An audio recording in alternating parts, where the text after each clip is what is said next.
Ngayong araw, magluluto tayo ng isang simpleng ulam na swak sa kanin at panlaban sa gutom. Takoy ng gabi, na may sabaw na may isdang tilapia. Una, ihanda ang mga sangkap. Mayroon tayong sariwang takoy ng gabi, hiniwa at hinugasan ng mabuti. 3 pirasong tilapia, nilinis at hiniwa sa tamang laki. Bawang, sibuyas, luya, asin. Pwede ring magdagdag ng dahon ng alugbati para pampasarap ng lasa. Sa kaserola, painitin ang mantika. Igisa ang bawang, sibuyas at luya hanggang bumango. Durugan ng bahagya para lumabas ang natural na bango. Ilagay ang mga piraso ng tilapia. Iprito ng bahagya hanggang magkulay at lumabas ang linamnam ng isda. Sunod, idagdag ang takoy ng gabi. Haluin ng malahan para hindi masira ang isda. Buhusan ng sapat na tubig.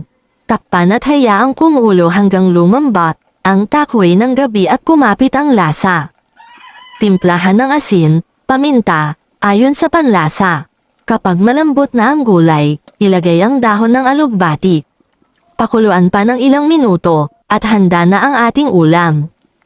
Isang mangkok ng mainit na takoy ng gabi na may sabaw na may tilapia. Simple, masustansya, at siguradong uulit ka sa sarap. Kung nagustuhan mo ang lutong bahay na recipe na ito, huwag kalimutang mag-like at mag-follow. Tara, kain na!